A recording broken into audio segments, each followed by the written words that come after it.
Fitria Rahayu dan Ikadek Adi Wirapusuma. Halo Fitria Rahayu, apa kabar? Halo Pak, gimana suaranya kedengeran? Lanjut aja berarti ya, oke. Semangat pagi teman-teman semuanya, selamat tanggal 21 Mei. Sekali lagi nggak berasa, bulan Mei-nya sudah di tanggal 21 aja, yang artinya kita 10 hari lagi untuk menutup bulan Mei-nya dengan luar biasa pastinya. Kalau dari Fit sendiri sih masih semangat ya, masih optimis untuk bikin bulan Mei-nya jadi luar biasa. Teman-teman sendiri gimana? Mudah-mudahan optimis juga ya buat bikin Mei-nya jadi luar biasa. Nah sebelumnya mau ucapin terima kasih dulu buat Pak Irianto, buat Mbak Novi, dan buat Oriflame Indonesia untuk kesempatannya hari ini, untuk saya Fitria dan Adi untuk cerita di Kupat Tahu pada sore hari ini. Nah, biar makin kenal, boleh izinkan saya memperkenalkan diri terlebih dahulu teman-teman. Sebentar. Nah, jadi perkenalkan, saya Fitria Rahayu. Saya seorang mantan pegawai tetap di Bank BUMN. Saya juga seorang ibu rumah tangga satu orang putra. Saya gabung Oriflame-nya di tahun 2010. Jadi sudah kurang lebih 10 tahun saya berkarir di Oriflame. Dan ini adalah sebuah karir yang kalau di karir-karir sebelumnya, sebelum saya gabung Oriflame itu biasanya nggak sampai ya, lebih dari 5 tahun itu nggak sampai. Terakhir di bank itu cuma 5 tahun. Sebelum di bank malah lebih parah lagi, bahkan 4 bulan gitu ya. 4 bulan, 3 bulan, jadi nggak ada yang sampai setahun. Jadi kalau sekarang sampai bisa 10 tahun artinya ini tuh udah jadi perusahaan yang kayaknya bisa jadi tempat berlabuh banget ya buat kita sampai akhir hayat nanti gitu ya. Dan pastinya 10 tahun berkarir di sini tidak ada satu hari pun yang saya nggak syukurin karena udah ketemu sama Oriflame. Nah, jadi boleh cerita sedikit. Jadi dulu saya kenal Oriflame sebenarnya sudah lama banget ya teman-teman. Bahkan kalau nggak salah di tahun 2005-an gitu ya. Pertama kali saya lihat Oriflame itu adalah dari kantornya. Waktu itu di Denpasar, kantor Oriflame itu letaknya di Jalan Teuku Umar ya namanya ya. Jadi itu jalan cukup pertokoan yang ramai banget, yang padat banget, dan kantor Oriflame ada di sana. Dan kantor Oriflame-nya sendiri itu padat banget, rame banget, bahkan parkir motornya sampai ke luar-luar. Mungkin teman-teman yang di Bali yang udah gabung Oriflame-nya lama banget, yang sudah dari kantor Teuku Umar mungkin tahu banget ya gimana kerennya kantor Oriflame pada saat itu gitu ya. Nah itu parkirnya sampai keluar-luar, jadi setiap saya lewat depan kantor Oriflame itu tuh bertanya-tanya, ini tuh sebenarnya toko apa sih, emang jualan apa sih gitu ya, kok sampai kayak gini ramenya gitu. Nah akhirnya suatu hari saya main ke kantor Oriflame dan saya lihat ya, pengen lihat-lihat gitu kan ke sana. Akhirnya ada seorang ibu-ibu yang nyamperin saya terus ngasihin saya katalog Oriflame. Saya lihat-lihat dan saya jatuh cinta sama satu lip balm gitu ya, kepengen beli lip balm awalnya. Nah terus ibu-ibu itu mungkin karena orderan saya cuma lip balm ya, jadi menurut dia mungkin itu murah gitu ya. Jadi ya udah tunggu aja di sini ya Dek ya, ini formnya, ini ordernya, terus kamu tunggu barangnya, nanti ambil barangnya di sebelah sana gitu. Jadi walaupun pada saat itu saya belum member, tapi rasanya saya udah seperti member karena saya order sendiri, saya ambil barang sendiri gitu. Saya nggak dijelasin Oriflame sama ibu itu. Nah pelajaran yang bisa saya ambil dari itu adalah saat ini gitu ya, bahwa kalau misalnya nanti kita dapat member atau dapat orang yang mau beli produk di kita, sekalipun itu produknya murah atau cuma satu produk, coba deh juga jelasin peluangnya Oriflame karena siapa tahu dia bisa jadi diamond nanti di Oriflame gitu. Nah akhirnya saya udah dapat produknya, saya pulang gitu ya, dan ya udah saya taunya Oriflame itu adalah toko kosmetik yang rame banget, yang hektik banget di dalamnya. Nah kemudian yang kedua, di zaman saya kuliah, seorang teman ngajakin saya untuk ikutan beauty class. Jadi waktu itu sama dia diajakin ke kantor Oriflame Denpasar yang sekarang udah pindah ke Renon gitu ya. Jadi saat itu di sana ketemu sama salah seorang leader gitu ya, leader yang saya ingat banget itu tuh penampilannya menurut saya tuh biasa-biasa aja ya, pakai kaos, pakai celana jeans, rambutnya juga disisir atau dikuncir dengan biasa aja, pakai kacamata, dan nggak make up. Nah, menurut saya sih penampilan dia itu kurang representatif gitu kali ya. Nah, terus dijelasin deh ya Oriflame bla bla bla, diajarin teknik make up, dijelasin tentang peluangnya Oriflame. Saya dengerin, tapi sampai saat dia bilang gini, mending dicoba aja Oriflame-nya daripada ngelamun nggak jelas kan ya di rumah gitu. Jadi bilangnya gitu. Jadi gimana ya, saat itu saya ngedenger kalau itu kayaknya bukan kata-kata yang pantas buat kenalin peluangnya Oriflame. Jadi pelajaran yang bisa saya ambil saat ini ya dari pengalaman itu adalah nanti kalau ngenalin Oriflame itu berpenampilanlah yang pantas, terus pilih kata-kata yang bagus gitu ya. Jadi kan siapa tahu kan itu yang dengerin calon diamond gitu kan ya. Nah, akhirnya saat itu ya saya tolak Oriflame-nya, dan saat itu saya juga sudah bekerja sambil kuliah, dan saya bilang kalau nggak dulu deh Oriflame-nya, takut nggak punya waktu karena sekarang saya masih kerja sambil kuliah. Nah, kemudian ketiga kalinya saya kenal Oriflame saat saya baru-baru menjadi pegawai bank. Jadi saat itu saya sudah melihat Oriflame ini banyak yang berhasil di Bali. Saat itu Facebook sudah mulai ada yang update status di Facebook gitu ya.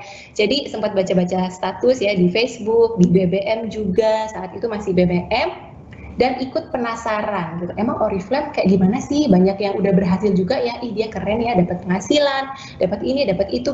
Jadi penasaran. Oh, Oriflame bisa kayak gini ya gitu. Tapi penasarannya itu nggak cari tahu ya, cuman mikir-mikir aja.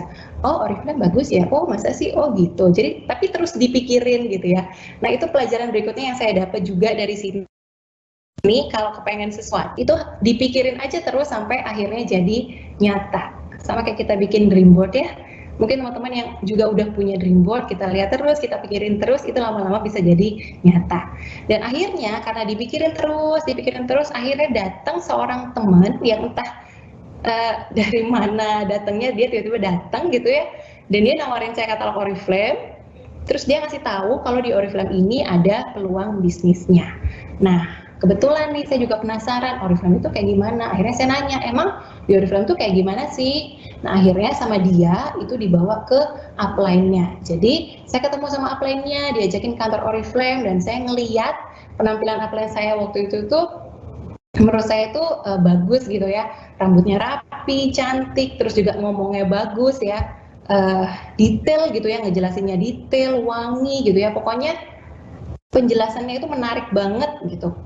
Penjelasannya bagus, penampilannya, pokoknya semuanya bagus, kata-katanya semuanya bagus, dan itu yang bikin saya tertarik untuk coba. Jadi hari itu nggak cuma saya ngasihin KTP, tapi juga saya ngisi form daftar, dan bagusnya lagi saat itu upline langsung ngundang ke acara grup ya, waktu itu acara Moin Tips yang diadain di ballroom kantor Oriflame. Nah, jadi waktu itu nggak sendiri juga datangnya, langsung ngajakin adik kandung buat ikutan acara. Dan di acara itu saya surprise banget ya, karena saya ngelihat teman SMP saya waktu itu Noni ya. Noni itu menjadi seorang diamond director dan cerita perjalanannya di Oriflame sampai dapat hal-hal besar di Oriflame, dapat penghasilan, dapat mobil, dapat keluar negeri gitu ya. Wow, ternyata Oriflame sebanyak itu. Jadi saat itu benar-benar ketampar bolak-balik ya.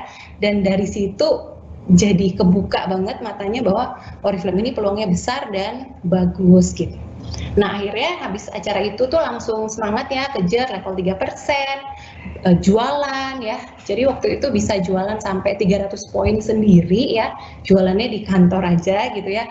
Dan juga baca-baca newsletter, dan semakin tahu dengan ngelihat jenjang karirnya di Oriflame, jadi semakin tahu kalau di Oriflame ini ada level sampai ke tinggi-tinggi banget gitu ya. Jadi makin kebuka lah ya pikirannya tentang Oriflame pada saat itu. Nah, jadi itu cerita gimana perkenalan saya sama Oriflame dan gimana akhirnya saya mau serius ngejalanin bisnisnya. Nah, jadi sekarang saya mau lanjut sharing tentang apa hal yang menurut saya menjadi kunci ya untuk saya menjadi Diamond Director di Oriflame. Jadi ada 3 hal ini. Yang pertama adalah punya why yang kuat. yang kedua konsisten sama to-do list, dan yang ketiga adalah rajin training. Nah, mungkin kedengarannya basic banget ya teman-teman gitu ya. Nah, jangankan jadi diamond gitu ya, jadi senior manager atau jadi 9%, mungkin begitu juga caranya. Itu kan hal-hal basic. Tapi buat saya ya justru hal-hal basic itu yang memang mestinya dilakukan berulang-ulang, sekalipun mungkin dalam prakteknya hasilnya nggak langsung ya. Kita ngelakuin ini sekarang, mungkin hasilnya nggak besok atau minggu depan, tapi mungkin 6 bulan lagi atau tahun depan. Nah, sekarang yang ngebedain adalah konsistensinya. Nah, saya bahas dari yang pertama, yaitu punya why yang kuat. Nah, yang saya maksud di sini adalah why yang kuat banget, gitu ya teman-teman. Jadi yang nggak mudah tumbang, gitu ya. Yang nggak bisa dibilangin kalau nggak dapat juga nggak apa-apa, gitu. Yang nggak bisa digituin gitu ya menurut saya gitu ya. Nah, dulu pada saat saya kerja diamond, itu why-nya adalah dua hal ini. Satu, bikin papa bangga. Yang kedua, resign. Nah, mungkin saya mau bahas satu-satu. Yang pertama, kenapa sih kepengen bikin papa bangga? Nah, jadi dulu itu memang deketnya sama papa ya. Jadi dari kecil itu memang deket banget sama papa. Dan keluarga kami itu sederhana. Jadi papa dulu kerjanya di hotel, penghasilan nggak terlalu banyak ya. Jadi karena kami dari keluarga sederhana, terus juga papa itu biasa-biasa aja. Jadi mungkin suara papa itu nggak terlalu didengar di keluarga besar. Kebetulan papa saya itu keluarga besar banget ya. Nah, saya sebagai seorang anak, saya tuh nggak tega ngelihat kondisi seperti itu. Nah, karena buat saya papa itu kan sosok hero gitu ya. Jadi kalau ngelihat di keluarga, papa nggak terlalu didengar atau keluarga papa itu biasa-biasa aja, kayaknya kok nggak tega gitu ya. Nah, akhirnya kepengen banget naikin harkat dan derajat papa ya di keluarga besar gitu ya, dengan membuktikan bahwa anaknya papa yang ini tuh bisa jadi sukses, bisa dipandang sama keluarga besar gitu. Nah, saya kira dengan berkarir di bank akan bikin masa depan keluarga saya tuh jadi bagus ya teman-teman, tapi ternyata untuk dapetin penghasilan besar di sana ternyata butuh waktu yang cukup lama dan persaingannya juga ketat banget. Nah, yang paling berasa sih lamanya itu ya, karena untuk di kantor saya itu untuk dapetin penghasilan 10 sampai 20 juta, tujuan saya kerja adalah untuk uang gitu ya, untuk uang yang banyak. Nah, jadi saya pikir waktu itu kayaknya karir di bank yang ini tuh kayaknya bukan jadi jawaban. Nah, akhirnya ketemu Oriflame waktu itu di 2010. Dan saya ngerjain Oriflame-nya sambil bekerja, dan dalam waktu 2 tahun penghasilan saya di Oriflame waktu itu sudah menyalip gaji ya, waktu itu 2 kali lipat. Dan dari Oriflame pun saya bisa nyicil mobil baru yang saya beli untuk papa, kayak gitu. Waktu itu mobilnya mobil Avanza baru tahun 2012, dan waktu itu mobil itu saya jadikan kepepet buatan. Nah, dulu pernah baca buku ya, salah satu hal yang bisa bikin berhasil adalah kepepet. Nah, jadi menurut saya daripada nanti kepepet beneran, mendingan bikin aja deh kepepet buatan gitu. Nah, tapi ternyata malah jadi beneran kepepet sih ya akhirnya, karena pada akhirnya saya di Oriflame ini kenapa saya bisa bertahan gitu ya, karena saya punya cicilan mobil ini yang akhirnya menjadi why kuat saya untuk harus ngerjain Oriflame-nya terus, walaupun ada banyak sekali tantangannya. Nah, dulu di tahun 2012 ya, dulu ada sebuah musibah gitu ya di Oriflame Denpasar. Waktu itu kantor Oriflame Denpasarnya kebakaran, waktu itu gudangnya itu kebakaran. Dan saat itu bikin banyak member Oriflame di Bali itu turun level waktu itu. Kami kehilangan banyak sekali seller ya, 3%, 9%, dan bikin para manajer itu drop. Jadi para director juga drop gitu. Nah, jadi pada saat itu barang itu nggak bisa langsung dapat seperti biasanya. Tapi dikirim dari Surabaya yang kira-kira nyampe-nya itu butuh waktu 2 minggu sampai 1 bulan. Dan itu buat kami yang biasa dapat barang 1 hari atau bahkan di hari itu juga ya, order sekarang bayar terus langsung dapat, itu tuh rasanya kaget banget ya, nungguin barang sampai sebulan dan banyak yang akhirnya nyerah gitu. Nah, saat itu seharusnya kualifikasi director saya yang kelima, teman-teman, tapi saya nggak berhasil untuk penuhi, bahkan untuk menjadi seorang 18% aja, itu tuh mesti harus last minute banget, dan bahkan waktu itu mentok di 6.600, dan saya juga ikut norokin ya, waktu itu kalau nggak salah 200 poin, untuk bisa ngeklopin ke 6.600. Nah, waktu itu tuh mental saya agak drop gitu ya, dan mikir lagi nih, gimana ya kira-kira bisa nggak ya aku lanjutin Oriflame-nya. Nah, apalagi pada saat itu di bank saya baru aja diangkat jadi pegawai tetap. Nah, jadi sebelumnya saya outsourcing dulu 2 tahun, terus lanjut lagi kontrak, lulus pegawai tetap, terus kontrak 1 tahun, baru kemudian diangkat menjadi pegawai tetap. Nah, bisa dibilang pada saat itu posisi saya tuh udah enak gitu ya, karena udah tenang ya. Tahun-tahun berikutnya tuh aman, statusnya tuh pegawai, terus dapat penghasilan, tunjangan, dapat bonus, dan pensiunan.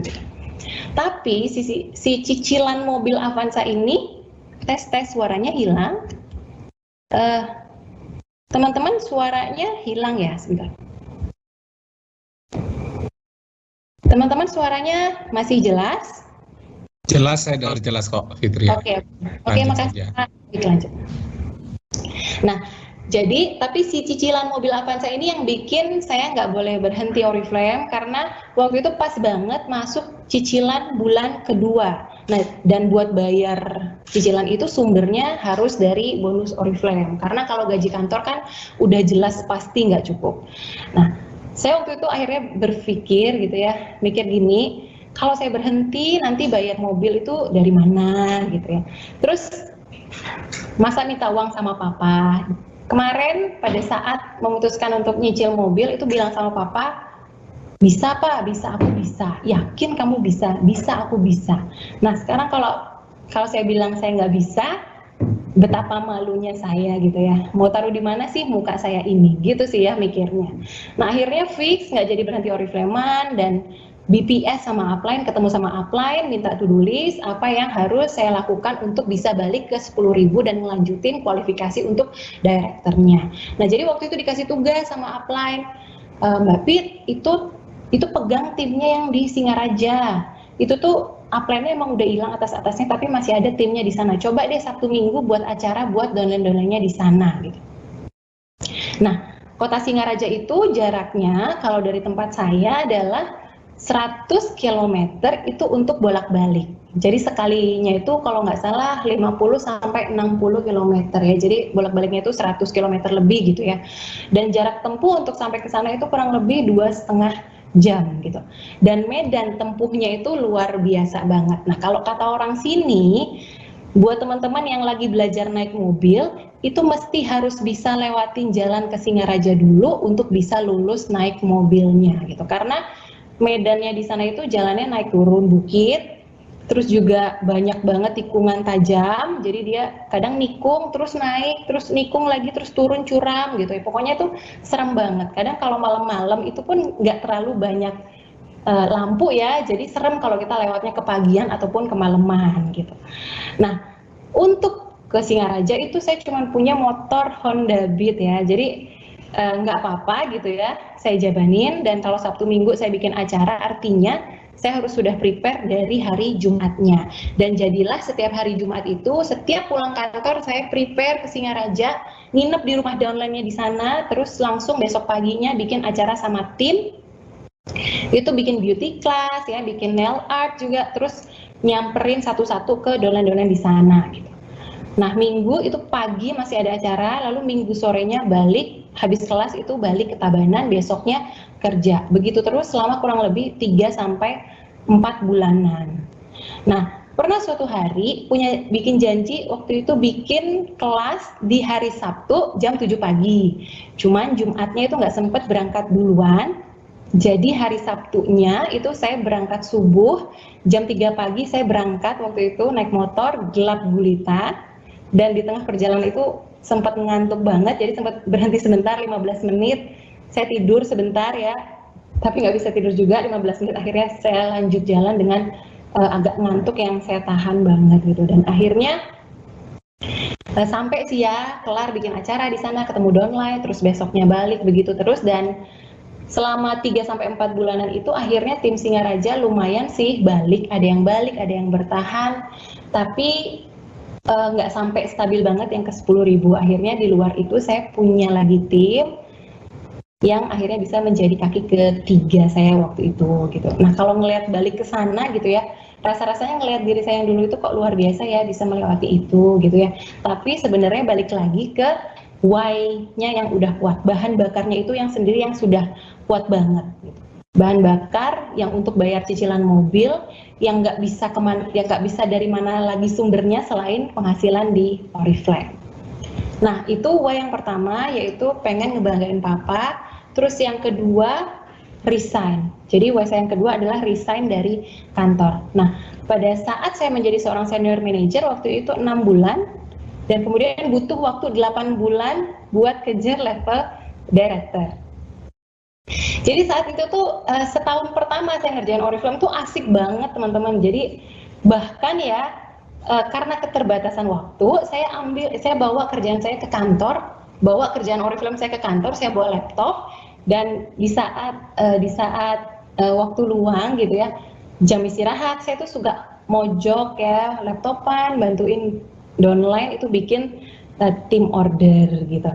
Nah, asik banget ngerjain Oriflame saat itu karena penghasilan di Oriflame kan sudah lebih besar ya pada saat itu daripada gaji di kantor. Nah, otomatis lah karena dilihatnya saya suka mojok sendiri atau pegang HP di saat saya sambil kerja, atasan tuh udah mulai curiga. Nah, sebenarnya ini ngapain sih gitu ya?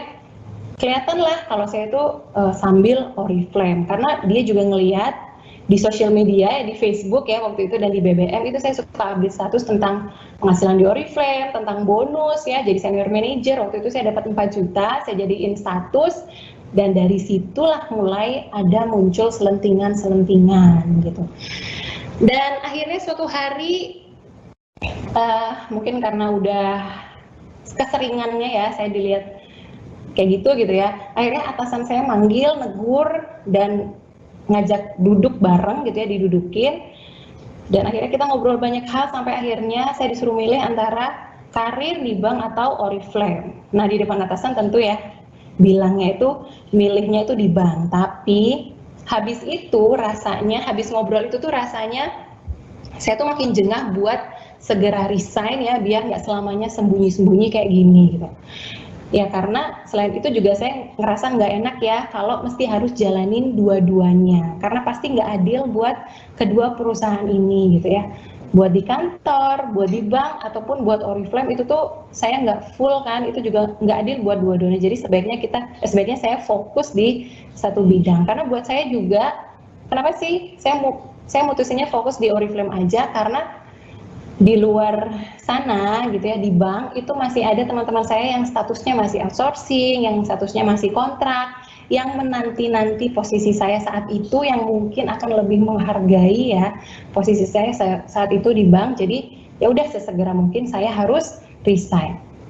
Nah akhirnya saya ngajuin resign ke papa saya, tapi papa saya itu tidak memberikan izin karena buat papa ini kan masih baru, penghasilan kamu tuh masih segitu, apakah bisa diandalkan, sedangkan di bank kamu udah pegawai tetap, kamu udah settle gitu ya. Nah papa saya itu bukan orang yang frontal, kalau mau melarang sesuatu pasti menyampaikannya dengan halus ya, jadi semakin nggak tega buat nolak ya untuk nekat resign gitu ya. Dan akhirnya oke, saya pending nih resignnya sampai 6 bulan ke depan. Saya buktiin dulu ke papa kalau saya bisa resign dengan 3 kali lipat dari gaji kantor gitu. Nah akhirnya saya kerjain Oriflame-nya, dan setelah 2,5 tahun saya ngerjain Oriflame-nya sambil kerja, di pertengahan tahun 2013 saya berhasil bikin bonus 3 kali lipat, dan saat itu juga sedang kualifikasi gold dan senior gold director juga. Setelah stuck di director selama 1 tahun, saya ngajuin resign lagi ke papa dengan membawa bukti penghasilan dan juga success plan yang Oriflame saya bawa ya.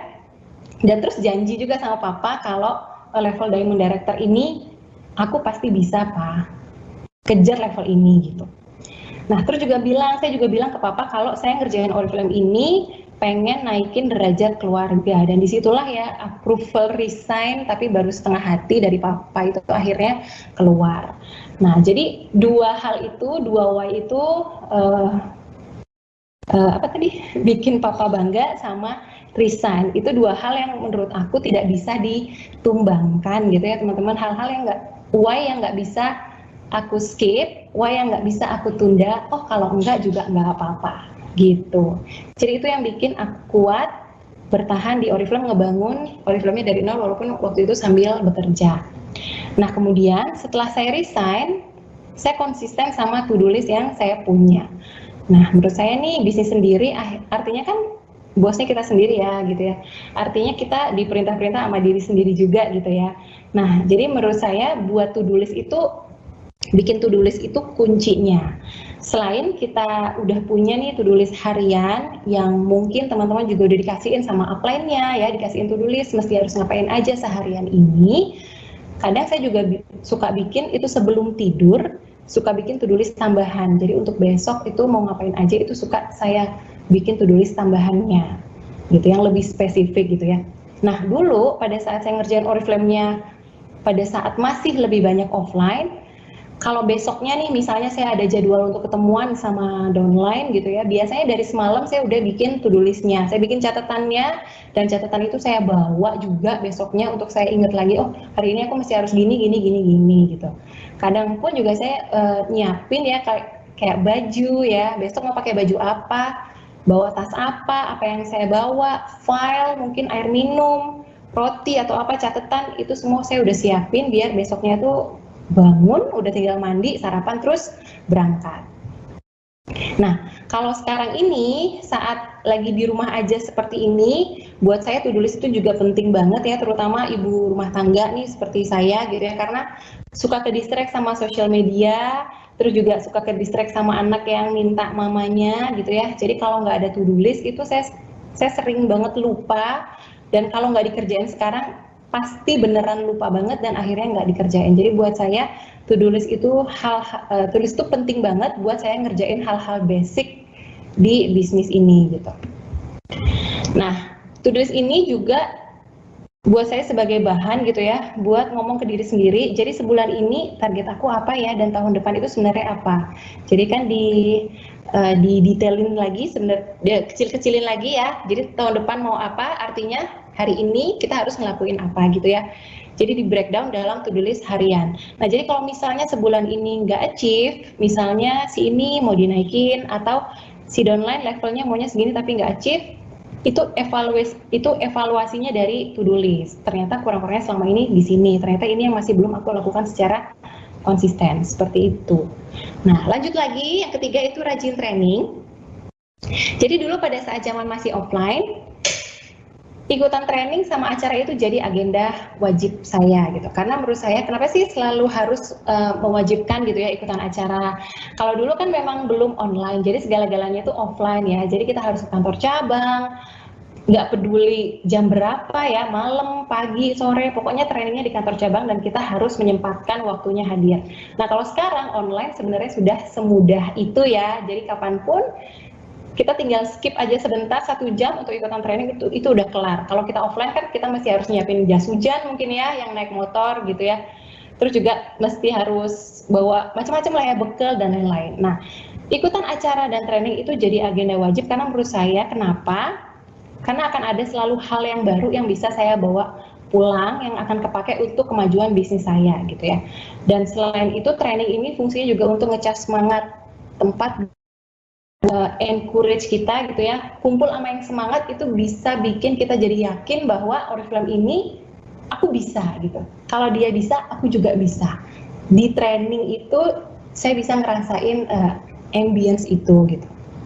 Nah dulu pada saat saya ikutan training, waktu itu kantor saya di Tabanan, teman-teman saya ngekos di Tabanan. Jarak ke Oriflame dari Tabanan itu bolak-balik adalah 50 km.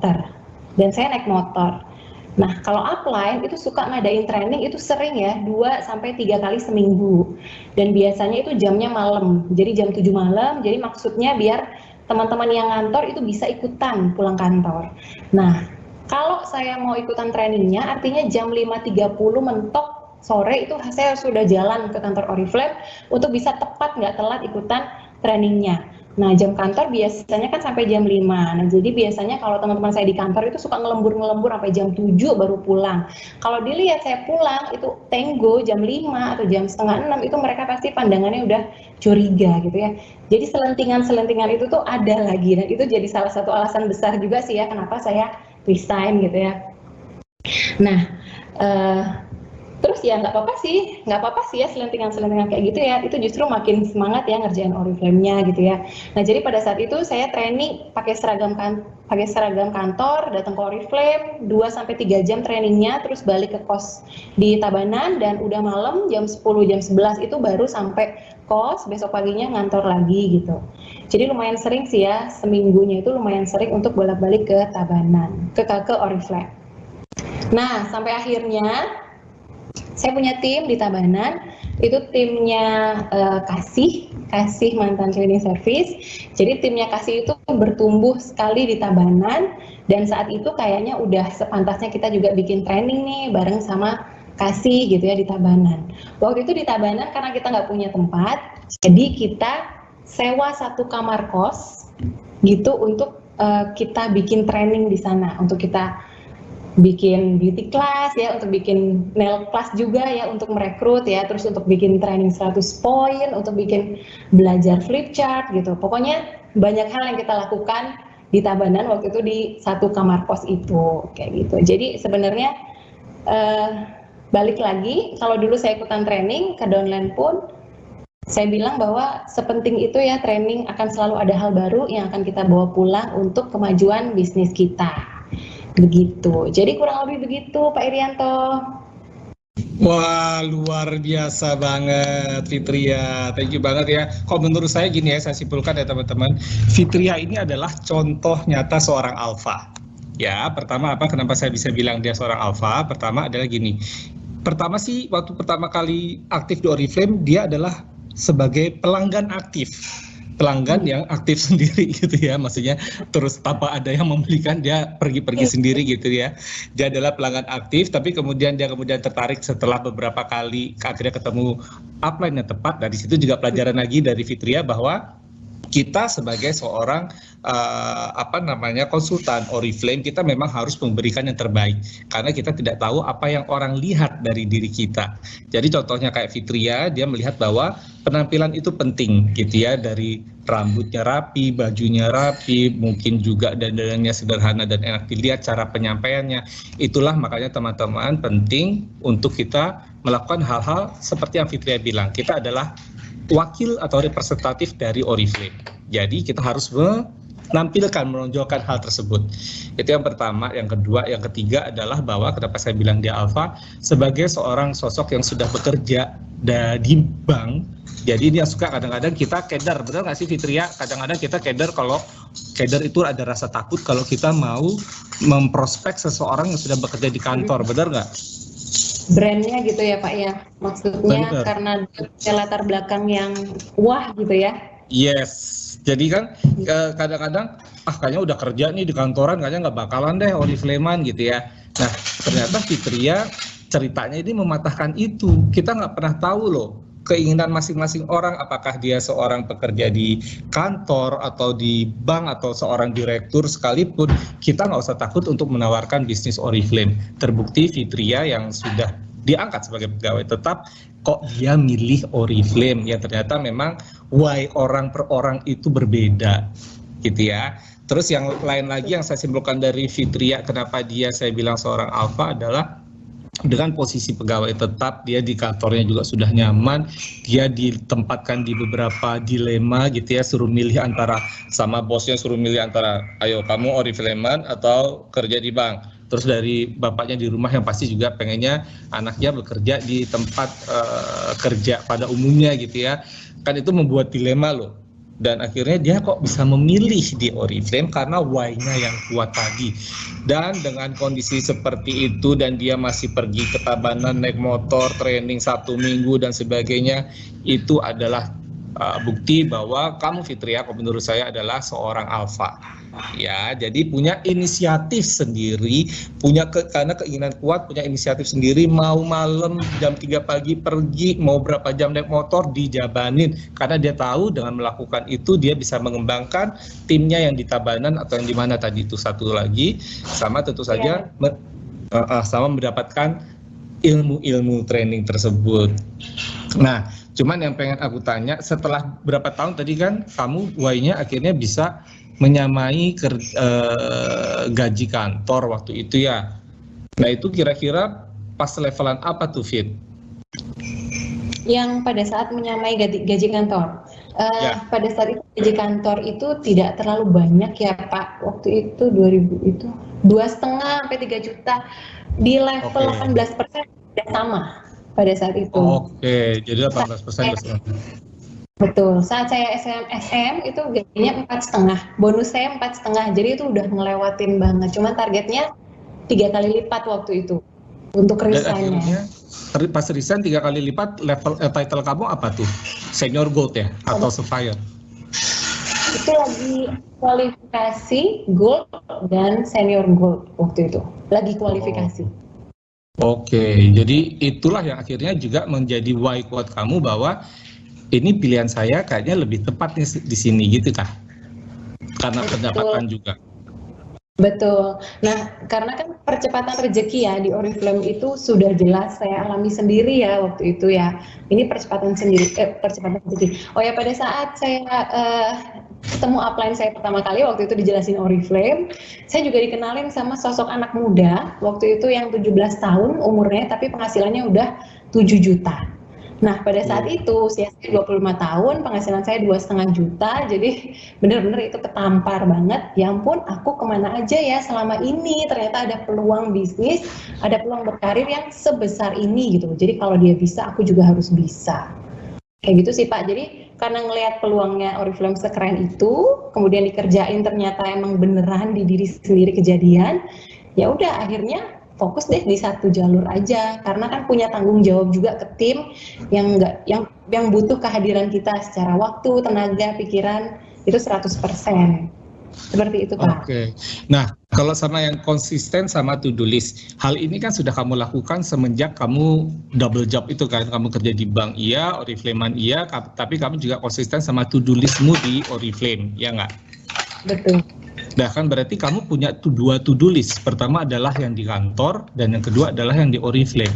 Terus kemudian kamu membaginya seperti apa tuh Fit? Soalnya banyak orang yang akhirnya bingung, akhirnya mereka memenangkan adalah yang di tempat bekerja. Karena di tempat bekerja ini ada punishment dan sebagainya kan. Nah kalau yang kayak kamu bilang tadi, kalau di Oriflame bosnya adalah dirimu sendiri, jadi bisa kamu abaikan.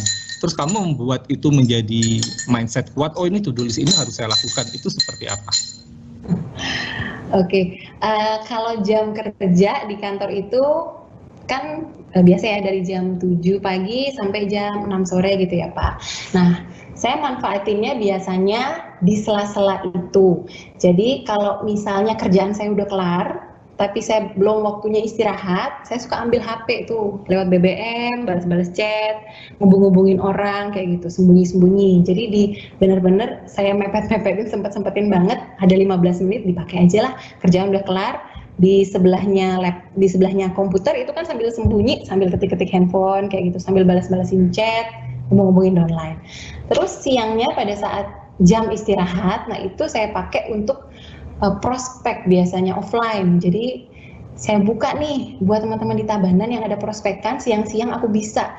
Nanti jam 12 siang ya, aku ke sana, kemana, deket-deket kantor lah ya, ngejelasin, Oriflame terus balik, udah kerja lagi gitu. Terus pulang kantor itu tadi sih ya, kalau ada training pasti langsung seharian pulang kantor itu dipakai untuk training ataupun untuk ketemu sama downline gitu ya. Terus kalau pas nggak ada training, tentunya habis pulang kantor itu ngerjain Oriflame-nya di kos, buka laptop, pegang HP. Nah itu sih Pak. Wah gila juga kamu ya, pas jam kerja kamu siang-siang makan siang pergi sebentar gitu ya melipir. Oke, nah itu kamu lakukan secara konsisten gitu ya. Kalau kamu memang jam siang itu kamu mau ketemu teman atau tim yang di Tabanan, berarti pagi-pagi kamu ngerjain kerjaanmu di kantor sampai selesai. Jadi kamu punya waktu luang agak lebih banyak begitu ya? Betul, Pak. Dan kalau dulu sebelum saya jadi senior manager sih, setelah saya jadi senior manager kan benar-benar saya harus pegang tuh timnya, Pak ya. Kalau sebelum saya jadi senior manager, pada saat saya jadi 9% gitu ya, manajer 12%, 15% itu upline juga sangat support banget sih Pak. Jadi tim saya yang di Denpasar itu sama upline benar-benar dibantu, didampingin gitu. Di saat saya lagi jam kantor itu upline siap sedia sih di kantor Oriflame pada saat itu Pak, siang-siang gitu ya, pada saat saya di jam kantor gitu. Nah, oke, itu contoh baik lagi ya dari tim community-nya si Fitri, bahwa memang support upline itu juga sangat penting. Jadi teman-teman di sini coba belajar dari kesimpulan dari cerita Fitri juga, bahwa kita mungkin juga punya downline di sana yang sebenarnya lagi butuh kita loh. Jadi itulah kenapa sih kita harus rajin buka AR, rajin kontak teman-teman kita, karena mana tahu sebenarnya ada 9%, 6% yang butuh bantuan kita, cuman terkendala oleh sesuatu, misalnya bekerja. Dan kita, kalau kita support, pasti imbal baliknya ke kita juga besar. Ya Fitri ya. Iya, Terus sama ini loh Fit, aku juga penasaran tadi kamu bilang bahwa kalau resign setelah kita Oriflame-an, apalagi kita memilih sebagai pebisnis, bosnya itu adalah diri kita sendiri. Dan ini adalah hal yang sering sekali saya temui, bahwa orang-orang yang kemudian tadinya berkembang, pas bekerja dia bertumbuh, tapi setelah resign dia malah turun. Karena pas saya tanya adalah, kok sepertinya saya punya banyak waktu gitu ya, saya punya banyak waktu dekat dengan anak, ketemu orang tua, jalan ke sini, jalan ke situ. Akhirnya kalau yang dulu dia curi-curi, dimaksimalkan curi-curi jam kerja, jam makan dan sebagainya, itu kok sekarang saya nggak usah nyuri-nyuri, tapi saya sekian 24 jam ini buat saya sendiri. Akhirnya mah kebablasan dia. Nah, kalau kamu gimana tuh sarannya buat teman-teman yang seperti ini? Kalau buat teman-teman yang sudah resign, terus juga gimana ya nggak track gitu ya, dua hal itu tadi. Yang pertama, why-nya dulu apa nih, why yang benar-benar harus kuat banget, ya nggak bisa enggak gitu, ya nggak usah deh gitu, kalau susah ya udahlah nggak usah gitu. Tapi why yang benar-benar nggak bisa banget ya. Kalau Fit kan dulu karena ada cicilan mobil, jadi nggak bisa enggak ngerjain Oriflame. Sebenarnya kalau nggak ada cicilan mobil mungkin nggak akan ngerjain Oriflame ya. Tapi untungnya ada cicilan mobil, jadi aku nggak bisa enggak, aku harus ngerjain Oriflame, aku harus cari waktu gitu. Nah kemudian ada to-do list yang ngebantu kita untuk managing, atur waktu. Jadi kita emang harus mematuhi to-do list itu. Gimana caranya kita mematuhi to-do list ya? Kita mesti punya why-nya. Gimana kita mau ngerjain kita harus stick sama why-nya. Jadi sebenarnya berhubungan sih Pak, why sama to-do list itu harus punya dan harus jelas. Oke, jadi seperti yang kamu tadi bilangnya apa tuh juga lucu tuh, kepepet yang dibuat apa istilahmu tadi? Kepepet buatan ya Pak, sebelum kepepet besar. Akhirnya kepepet juga sih. Tapi benar loh, setuju. Emang itu akhirnya akan menimbulkan why sih, dan dari why itu akhirnya kita akan konsisten bikin to-do list ya nggak. Cuman kan untuk membuat si why ini ada, akhirnya yang kayak sarannya si Fitri, kalau kayaknya rasa-rasanya kita nggak punya apa yang membuat kita kepepet, buatlah kepepet buatan. Nah itu catat, buatlah kepepet buatan. Contohnya kalau si Fitri adalah punya cicilan mobil gitu ya, jadi mau nggak mau kan kita harus mempunyai tingkat penghasilan yang sekian untuk bisa menutupi per bulannya cicilan mobil tersebut. Dan akhirnya kita mau nggak mau harus bikin to-do list untuk kita melaksanakan apa yang harus kita lakukan harian sehingga kita mencapai title yang lebih tinggi di Oriflame. Nah, ini ada nanya nih. Yang nanya itu adalah si Kak Tavi. Dia nanya gini, kalau merekrut apa menggunakan iklan juga Kakak Fitria katanya? Oh enggak sih. Kalau saya merekrut masih dari bank nama sih, Mbak Tavi. Bank nama sama branding sih Mbak itu. Jadi nggak pakai iklan. Oh nggak pakai iklan. Bank nama itu nggak habis Fitria, kan kamu sudah sekian tahun nih, kan pasti bank namamu lama-lama udah kegerus tuh. Nah kamu memperbaruinya gimana? rasa-rasa kalau dipikirin aja mungkin rasa-rasanya habis gitu ya. Tapi setelah saya gali lagi ternyata masih banyak banget. Karena kayak misalnya contoh deh, temen SMA gitu Pak. Temen SMA itu kan satu angkatan itu 300 orang ya Pak ya biasanya ya. Terus setengahnya deh cowok gitu kan, terus setengahnya lagi cewek gitu. Nah kayaknya setengahnya itu aja saya belum semua tuh ngajakin gitu. Kalau saya pikir-pikir lagi ya, oh iya satu kelas aja deh dulu, kelas 3 nih, kelas 3. Si itu ada itu, oh iya itu belum saya ajakin gitu, itu gimana kabarnya ya gitu. Terus kakak kelas, nah saya juga dulu punya downline kakak kelas SMA, dan nggak cuma satu aja kan, kakak kelas, tapi kakak kelas juga banyak kan.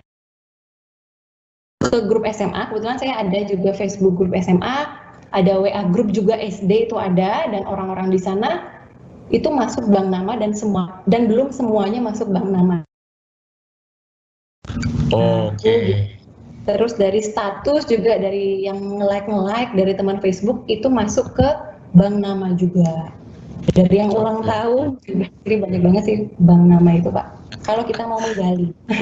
Oke, oh berarti ya itu ya yang teman-teman yang kalau yang saya lihat sih memang gini, dari seluruh penduduk Indonesia kita ini kan sales force-nya di Oriflame ini kurang lebih adalah 400.000, atau itu baru sekitar 0,2% dari usia produktif total penduduk Indonesia. Kebayang baru 0,2%. Jadi benar kalau Fitria bilang bahwa masih banyak sekali Tafi gitu ya teman-teman di sana yang sebenarnya belum Oriflamean, atau mungkin sudah dengar cuma tidak mendapat penjelasan yang tepat. Jadi dia merasa enggak lah gitu ya. Nah itulah fungsinya kita sebagai member Oriflame, konsultan Oriflame, beauty community Oriflame, bahwa kita di sini seperti tadi dibilangin oleh Fitria, berperilakulah seperti layaknya memang seorang konsultan yang profesional, sehingga orang akan melihatnya berbeda. Oh enggak kok ya, Oriflame ternyata menyenangkan dan sebagainya. Nah itu makanya siapapun di luar sana yang belum punya nomor konsultan Oriflame adalah prospek.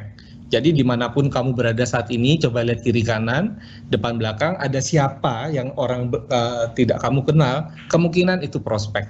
Ya, dan begitu ketemu prospek, jangan khawatir dengan status sosialnya. Contohnya kayak Fitri, seorang pegawai bank, pegawai tetap, ternyata dia lebih memilih Oriflame-an.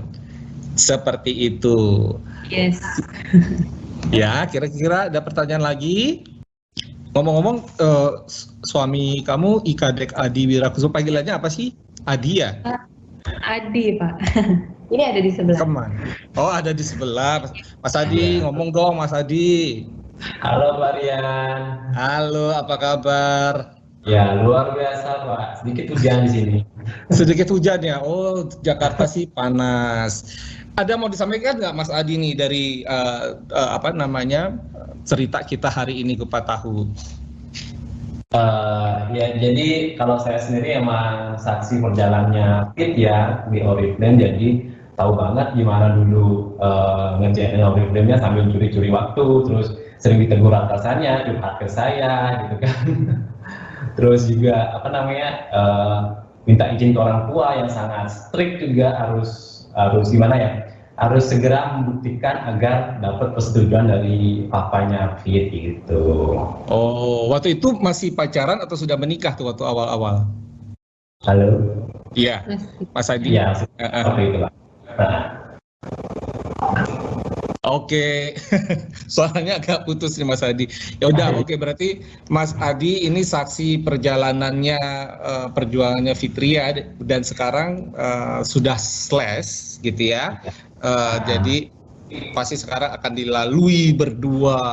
Wih, keren banget. Udah jadi bisnis keluarga jadinya kan, juga nanti diwarisin ke anak atau cucu gitu Pak. Betul. Kalau Mas Adi sendiri bekerja? Kalau saya dulu sama di bank juga berdua. Oh, jadi, sekarang sudah resign. Sama banker gitu Pak.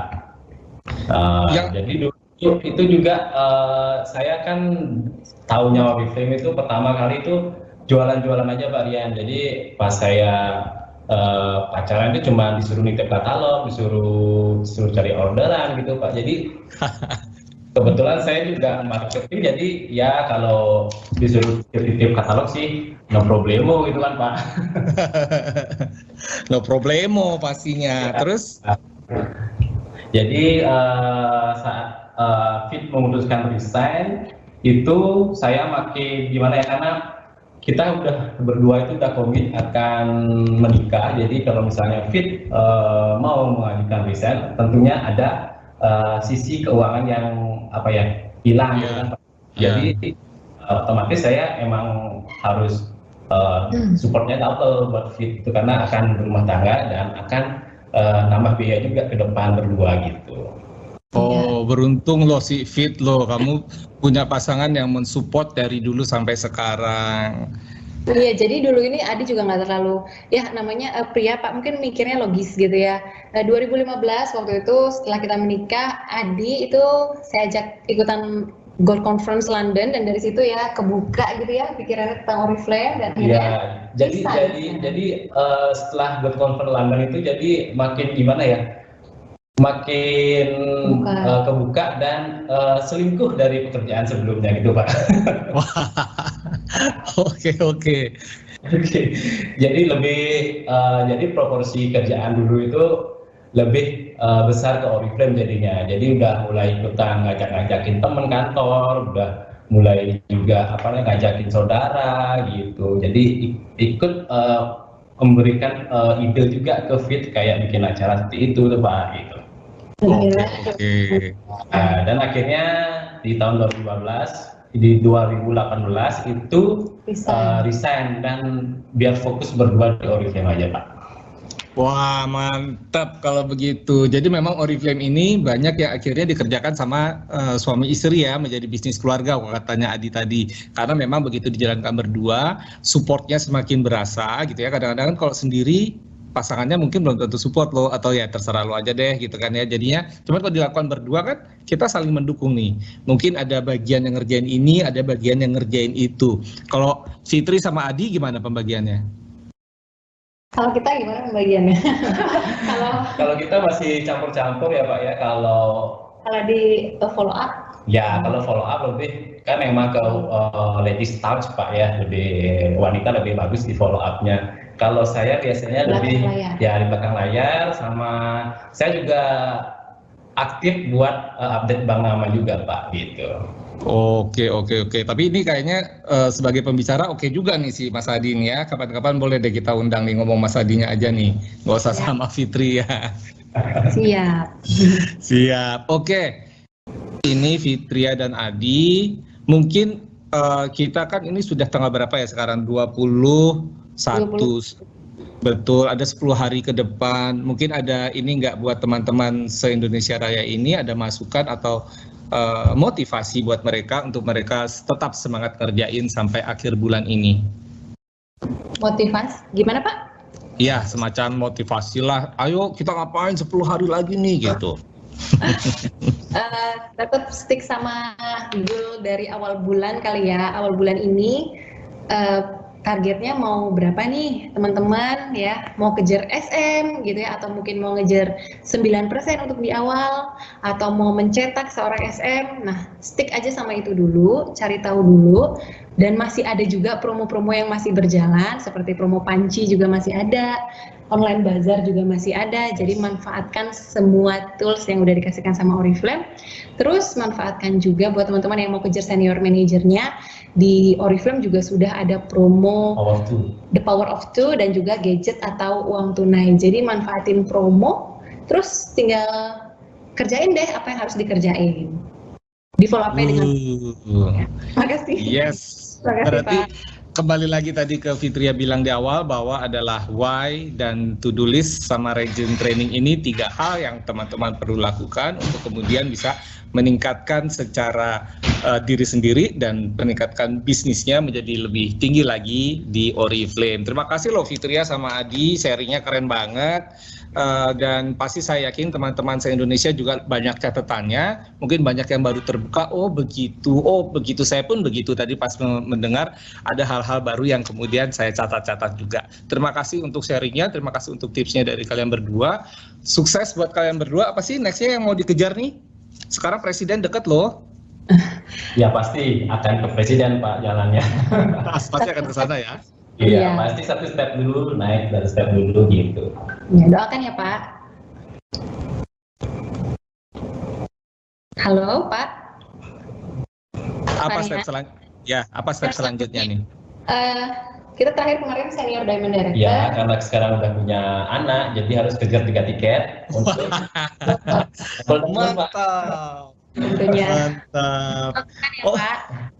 Pasti kita doain bersama-sama gitu ya, teman-teman se-Indonesia juga pasti mendoakan, kita juga mendoakan teman-teman di sini semuanya naik title deh 2020 sehingga kita semua ngumpul di Bangkok gitu.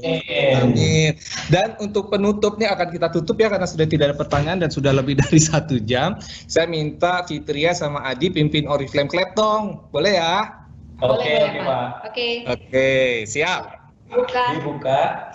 tangannya selebar TV yang Ya. mau didapatkan di Oriflame. 1, 2, 3.